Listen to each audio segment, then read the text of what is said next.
Hello and welcome to NewsX World. I'm Thomas Porteous and you're watching Focal Length, your go-to show for an in-depth look at the most pressing issues shaping global dynamics today. As protests in Turkey intensify, the country finds itself at a pivotal moment, grappling with a turbulent political landscape, with ongoing unrest surrounding the arrest of Istanbul's popular mayor Ekrem İmamoğlu. The situation is evolving rapidly and public sentiment is shifting daily. In today's episode, we will explore critical questions surrounding the political unrest in Turkey, including the motivations behind the protests, the impact on local democracy, and how the government's actions may affect human rights, especially in the light of recent moves to deport foreign journalists. We'll also discuss the role of international community in this crisis, the implications for Turkey's democratic institutions, and how these developments may reshape the future of opposition politics. Joining us today to discuss these pressing issues is Dr. Barin Kayaoğlu, Assistant Professor at the Institute for Area Studies at the Social Sciences University of Ankara. Dr. Kayaoğlu brings valuable insight into Turkey's political situation, its evolving foreign policy and its shifting role on the global stage. Thank you very much for joining us. First of all, protests in Turkey are happening on a daily basis. How is this situation on the ground, and how would you analyse the public sentiment towards the current Erdogan government, both before and after the arrest of İmamoğlu? Yes, well, the Turkish public reaction is mixed. I should also note right off the bat that I haven't really seen reliable polling data on how the detention and arrest of Mr. İmamoğlu has reflected on his approval ratings or those of President Erdogan. That's the most important thing. As for the reactions, they're varied. On the one hand, you have some support for the government, but it's much less visible, more in the background or more tacit in the form of not partaking in the boycott announced by the opposition earlier this week. On April 2nd, the opposition called for pro-government businesses to be boycotted by pro-opposition citizenry, and the participation in that has been mixed. It was more an influence and an impact. It had more impact on social media than in real life. The reason why, of course, the pro-government citizenry has not been that opposed to the protests is because Turkey's economy, unlike the previous mass protests of 2013, is not doing that well. So there's an important public apathy aspect of this. So with respect to the protests themselves, they have somewhat died down because of the 9-day religious holiday.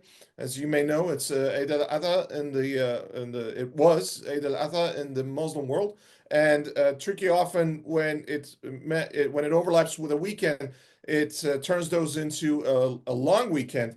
And there was some speculation here that President Erdogan's government made it a 9-day holiday right before the start of the religious holiday in order to make sure that the protests somewhat died down. They don't have the same force they had about 2 weeks ago, but they're still ongoing. What are the individuals protesting trying to achieve? Are they purely angry with İmamoğlu's arrest, or is there wider scope to look at here?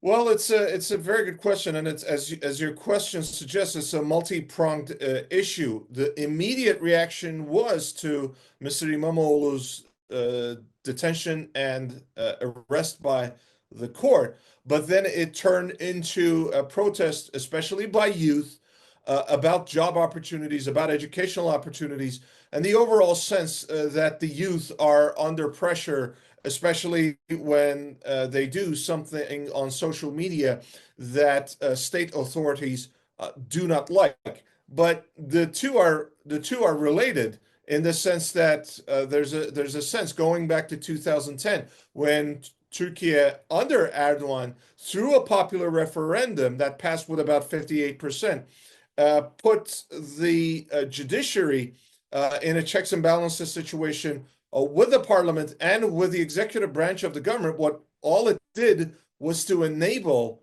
supporters of the recently deceased US-based, Pennsylvania-based cleric Fethullah Gulen, for his supporters to take control of the judiciary and then to start a fight with Mr. Erdogan in 2013 that culminated in the coup attempt of 2016. And Turkey still has not been able to fix its judiciary's independence, its rule of law issues since then. So this is part of a much broader trend, and you can see some of the protests going back to that. It's also intimately connected with the ongoing discussions with the banned terrorist group PKK, the Kurdistan Workers' Party, that its supporters were given free rein during their protests during the Nowruz celebrations last week, which themselves turned into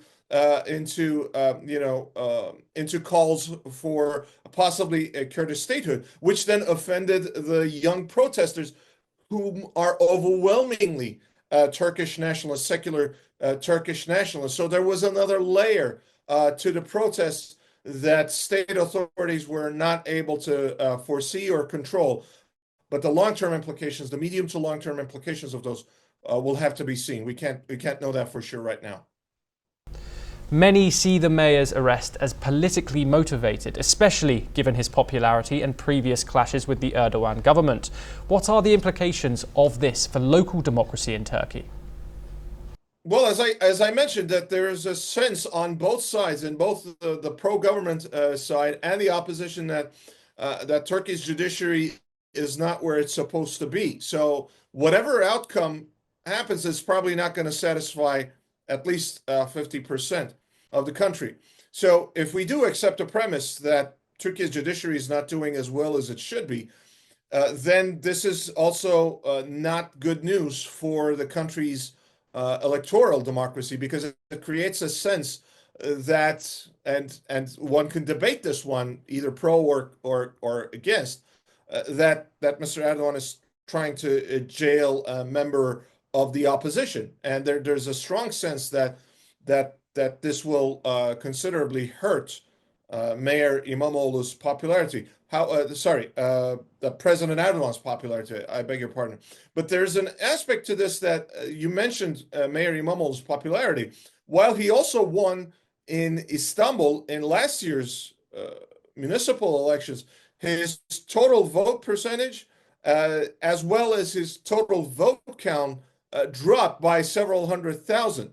In fact, in the recent protest, the mayor of my hometown, the capital Ankara, Mansur Yavaş, actually did much better. He really trounced his opponent, the AK Party government's candidate, by a solid 30 points. So Mr. Yavaş got 60 points, but his opponent, pro-government opponent, got only 30-something percent. So the reason for this is that Mr. İmamoğlu, 2 years ago, in the run-up to the presidential election, was expected to throw his hat in the ring as the opposition candidate, but took a step back to let his party chairman, Mr. Kemal Kılıçdaroğlu, to run for office, who eventually, of course, lost to President Erdogan.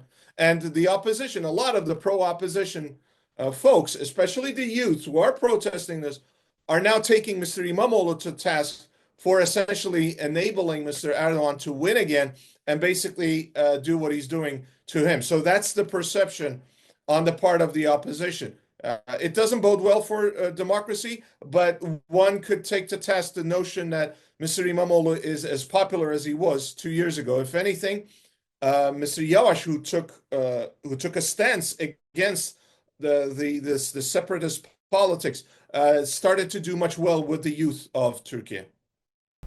How do you assess the state of human rights in Turkey right now, especially in regard to freedom of speech and in the view of the current situation on the ground with government deporting various foreign journalists? My answer may not please you on this one.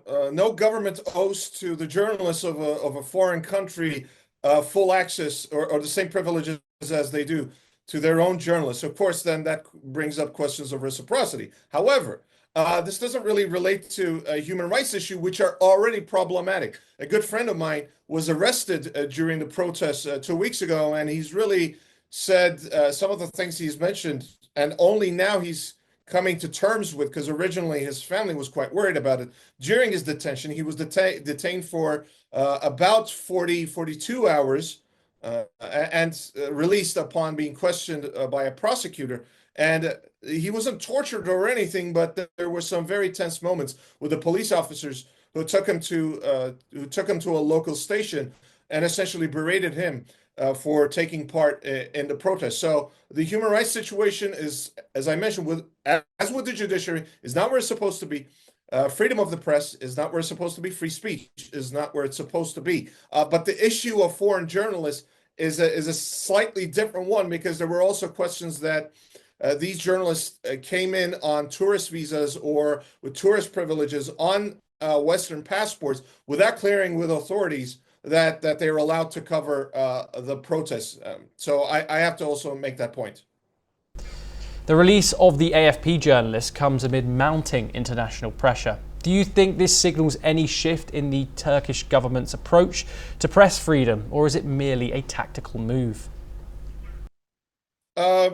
Not really. To be honest with you, I don't really follow that one in particular. But as I said, the freedom of press issues are still there. It's going to be like in many parts of the world, by the way, and it's not really going to be fixed until uh, countries around the world, including Turkey, fixes this highly complicated relationship between capital, between entrepreneurs, between people with money, business interest, and media outlets, as well as the state, the government, academia. As an academic, this is also something close to my heart. A lot of these ethical issues have to be resolved before we can once again talk about a better press and freedom of speech environment. But in that respect, I have to reiterate, Turkey is hardly the exception. What role is the international community playing in this crisis? What have you thought about the response or lack of from world leaders? And do you think foreign pressure has any real leverage over how the Turkish government handles dissent? As for international reactions, there's been some, especially from the Europeans. Even Secretary of State Marco Rubio said that he had brought up the issue of Mr. İmamoğlu's arrest during Turkish Foreign Minister Hakan Fidan's visit to Washington, D.C. Now, the Europeans have been more critical because they place a greater emphasis on human rights, on democracy, on rule of law, but their reaction has by and large been toned down, in large part because both the United States and Europe need Turkey on their side as the world is going through tectonic geopolitical shifts. And some analysts whom I respect immensely, such as Mr. Sonap Cha, I beg your pardon. Let me just take this one back, and if you can cut it, I'd be grateful. But this international connection is quite important. This geopolitical context is important because some experts whom I respect immensely, such as Mr. Soner Çağatay at the Washington Institute for Near East Policy, mentioned that the great need that Europe and America has for Turkey at this point in time basically might have encouraged Mr. Erdogan to make the move on İmamoğlu. Now, one could issue with that to say that maybe there's some smoke under those fires. Maybe Mr. Erdogan is using this against Mr. İmamoğlu, or Mr. İmamoğlu has done something against the law. But it's hard to, as I said, establish that. But there's definitely an element of truth to the notion that Turkey has become so important in world politics that neither Europe nor America has much that they can do to change the outcome in any way. Looking ahead, what implications might these protests and the legal actions against İmamoğlu have for opposition parties and democratic institutions in Turkey? That's really the million lira question, yes?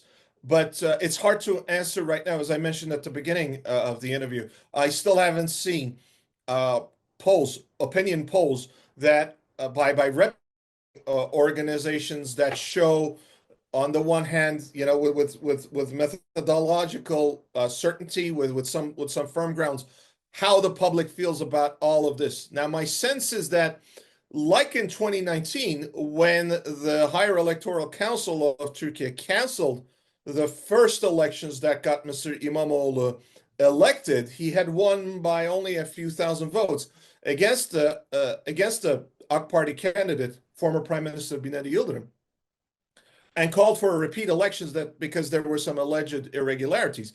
But in the second round in June 2019, Mr. İmamoğlu won by 9+ points against Mr. Yıldırım, the pro-government candidate, the government's candidate. So there could be some reaction of the sort going there, but because of the economic situation, we could just be witnessing public apathy. The most recent pollings by Metropole organization, this is one of Turkey's most reputable polling organizations, especially because they really got the 2023 elections right. Everyone was saying that the opposition candidate was going to win in 2023, but ended up winning, and Metropole had actually foreseen this.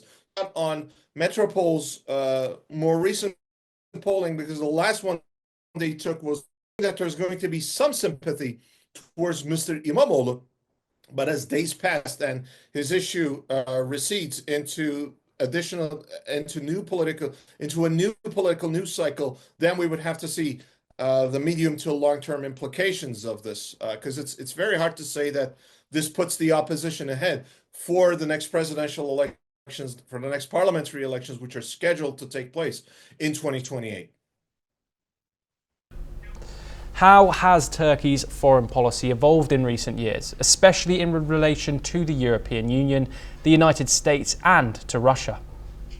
It's a very good question, but it's also a very hard one to answer, a million lira question, if you will, because we haven't really seen solid opinion polls on this. Especially, I should mention here, Metropole company, Metropole Research, which was actually almost laser pointed the elections of 2023, when most of the polling companies said that the opposition would win.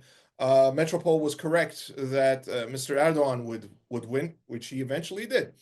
Metropole's last surveys were conducted on March 20th, and this was before everything went down. So we still don't have a firm hold of how the public feels about all of this. My sense, though, is that there will be some sympathy for the opposition, but whether this is going to translate into long-term electoral success in the next round of elections for the parliament and for the presidency scheduled for 2028, I beg your pardon, that we can't foresee for the time being, because it's more than 3 years ahead. And even if there are snap elections called for later parts of this year, next year, or 2027, that might not necessarily translate into electoral success for the opposition. It really depends on how the opposition manages this current process,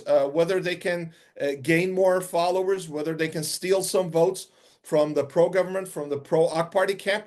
That we can't foresee. They've had some success on this front, but with respect to the secular nationalist youth I've mentioned, the opposition party, the main opposition party, CHP, has actually not done so well, because they've been trying to please different political bases, their own, the opposition one, as well as the Kurdish electorate, as well as the pro-AKP, and their scorecard has been mixed so far. So I would have to say, let's wait and see, at least until the reliable polling comes in. What role does Turkey now play in regard to the Middle East, and how has its relationship with Syria, Iran, and Iraq shaped its regional influence? Well, as you know, following the overthrow of the dictatorial Assad regime in Syria last December, things have improved considerably between Turkey and Syria. In fact, my latest analysis for the Middle East News website, Al Monitor, will cover exactly this issue. that Turkey is basically helping Syria to get back on its feet and supporting its efforts to reestablish order and to lift as many Western sanctions as possible so that investments can come in, so on and so forth. With Iraq, there's a question, obviously, of the development road project. That's very important. And this is, by and large, an Iraqi-led project, although Turkey considerably supports it. Being that facilities near the Persian Gulf, they'd be building new highways and railroad systems, so to increase trade between both Turkey and Iraq, but as well as Iraq's trade with Europe, Iraq's logistical links with Europe. With Iran, it's a bit more complicated. I would say Turkey and Iran are frenemies. On the one hand, they're friends that they cooperate over things like trade and broader regional security arrangements, such as limiting the influence of terrorist groups, smuggling, etc. But they're also enemies over things like Iranian influence in Iraq and previously Iranian influence in Syria.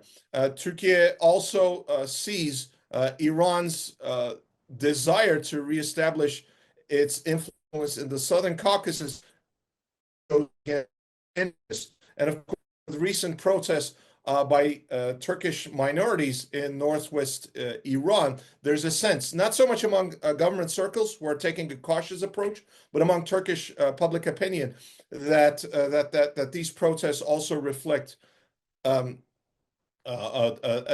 sense that Turkish minorities in Iran are not as happy, are not as satisfied with the Iranian state as they used to be. And finally, how do you foresee Turkey's role in NATO evolving, especially with current tensions between the West and with Russia? I don't think the United States will remove itself from NATO and it will become a solely European pact that also happens to include Canada. But the United States clearly is putting more pressure on European countries to spend more on defense. And Turkey, with its robust defense industries, actually could offer all NATO allies, not just the European ones, but also the United States itself as a very valuable asset. That with respect to the Europeans, Turkey is a leading drone manufacturer. Baykar recently established a partnership with Italian heavyweight Leonardo and bought Piaggio Aerospace, which is one of Italy's venerable aerospace companies. And so that is going to enable Baykar to gain greater access to the European drone market, while itself acquiring critical subcomponents such as radars and sensors from Leonardo. With respect to the United States, even for the United States, the biggest power in NATO, Turkish defense firms are helping them overcome critical bottlenecks such as artillery shell production, explosives production, and whatnot. And the United States still remains one of the largest export markets for Turkish defense companies. So on that front, it's going to continue. But in case there's a further weakening of ties between Europe on the one hand and the United States, then Turkey is going to have to find a way to coexist with its European partners. Of course, then that brings up the question of what will happen with respect to Turkish differences between Turkey and Greece on the one hand, and the question of Cyprus, with Turkey and the Greek Cypriots not recognizing each other's administrations on the island. So that's going to be a considerable problem. But by and large, the relations will get better, I think, within the confines of NATO, and Turkey will become an even more indispensable nation and a more indispensable country for its Western partners, for NATO. Thank you very much, Barin Kayaolu, for joining us on Focal Length. And with that, it's a wrap on this episode. For more global news and updates, stay tuned on NewsX World.